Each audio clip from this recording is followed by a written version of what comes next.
Matt, first day back in training today after what seems like a really short break, but it'll be good to have some of the lads back and make preparations for the season. Yeah, definitely. Probably a longer break than we've had for the last few seasons, but doesn't feel like too much time since we've been back in terms of obviously playing in the games and the training. Good to see the lads. Split them into two separate groups today. Obviously, we're due to the COVID protocol in relation to that, and that's something we've still got to be really tight on. We understand what a big problem is certainly in the area at the moment and in the younger generation. So I'm already down a couple of players this week, not due to infections, but obviously just due to isolating, and it's something we're really mindful of moving forward. Additions to the squad: we welcome Callum Rowe to the club today. A young talent from Aston Villa, and we've seen what we can do against Liverpool. What was your idea behind bringing him in? Look, he came to train with us and played a couple of reserve games or under 23s games at the end of last season. So he spent a little bit of time in our environment. Fantastic physical profile. Needs to get the experience of men's football and league football and certainly League Two football and our ways of working. But he really impressed us, not only due to those physical attributes I mentioned, but his mindset as well. Wanted to come every day last season and wanted to improve, wanted to learn. Was only with us for a short period of time, but we saw enough to back him for another season, so to speak, and give him this opportunity. And that's what it is. It's going to be an opportunity for him. Like I say, he's going to have to find his feet, but hopefully he'll do that sooner rather than later with ourselves.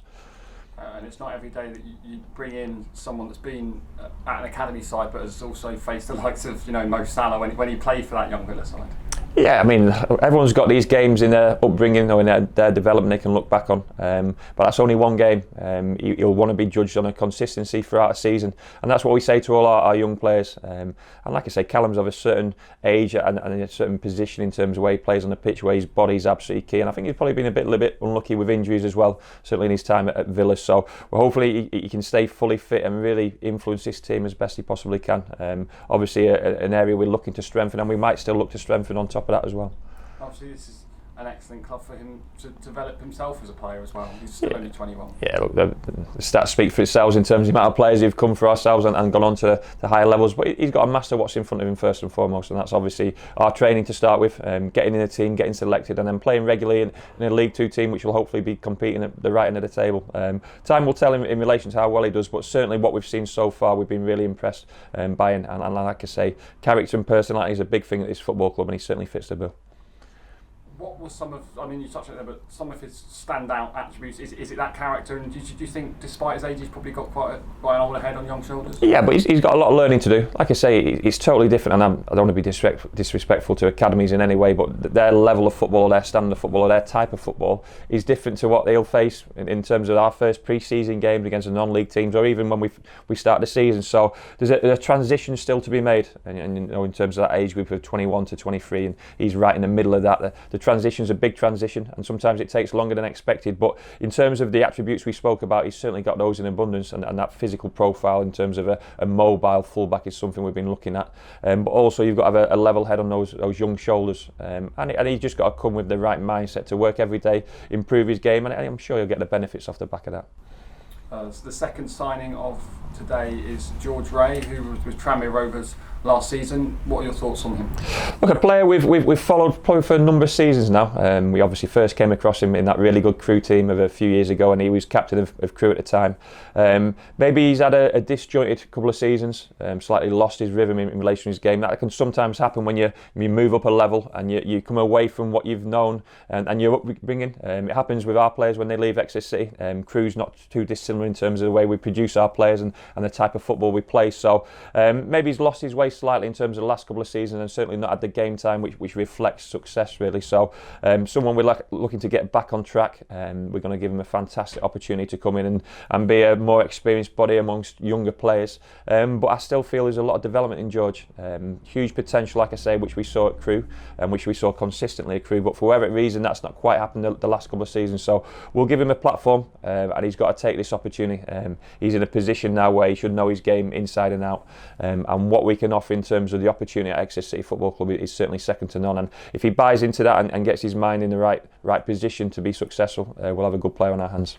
And of course, you touched on it, but he's come through that Crewe academy. I think down south, it's Exeter City, up north, they all go to Crewe, don't they? So he's learned his trade at an excellent academy. Yeah, definitely. And look, we pride ourselves on what we do in terms of our young players coming through. But Crewe are no different. And some of the players who've left Crewe and gone on to bigger and better things, it speaks for itself. And like I say, we can relate to the way Crewe work, and we can relate to certainly the pathway they give their players, but also the opportunity. Let's be honest, it's all about opportunity for young players, because we mentioned that transition for Callum. It's no different for what George went through at the time in terms of learning his trade in League Two football, and he did that, and he got a lot of appearances at Crewe under his belt, and he got in a position where he was able to move on to so-called bigger and better things and a better opportunity at Tranmere, and due to whatever reason it's not quite worked out, and he'll be the first to be honest in relation to that. So he's got to take a step backwards in terms of levels and obviously ourselves, but what a fantastic position we're in as a football club to say, look, this is what you need to do on a daily basis, this is where you need to get your game if you want to be successful,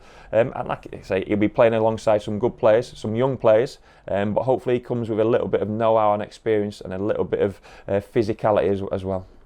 And we've seen just last season that he puts his body on the line when he went over that wall when actually against us at Tranmere. Well, ironically, he just got back in the team. We had discussions with Tranmere back in January, and he got back in the team straight after that, and cemented his place and was part of their really good cup run and in Wembley. But then obviously that game against ourselves. We can't forget it, obviously, with the 2 penalties going against us, but obviously George got not severely injured, but took a hell of a whack against, I don't know if it was the advertising board or the seats in the stand, or it made a real big clump, which hopefully shows how hard his head is, but obviously he had to come off at the time, and then he didn't quite get back in the team after that. So that's the way football can happen. Sometimes it's a little bit of luck and sometimes it's a little bit of timing in relation to that, but all we're bothered about is that the fact that he's a free agent with a good pedigree, and if we get it right, this football club, as much as he gets it right, like I said, we'll have a really good play on our hands. And finally then, we're coming now towards the end of June when some of those contracts that have been put out to certain players come to an end. How, in terms of recruitment, we can expect a few more in the next week or so? Yeah, look, hopefully another signing, touch wood, in the next 24 hours. Players due down this afternoon to take his medical, so hopefully we'll have another positive announcement for the football club. And then we're still working towards various other players. Like I say, we've got to be relatively patient. We've got done some good business already, and the squad's looking to build in the right direction. But recruitment is ongoing. We've got another couple of months. It's not even July yet, so we've got to be mindful of where other players are, other clubs are, and also be respectful that some players are going back into pre-season at other clubs as well. And then in the next couple of weeks, they'll find their positions within those clubs and their reckoning underneath different managers. And if they're available or not, then hopefully we'll be in a position to take them.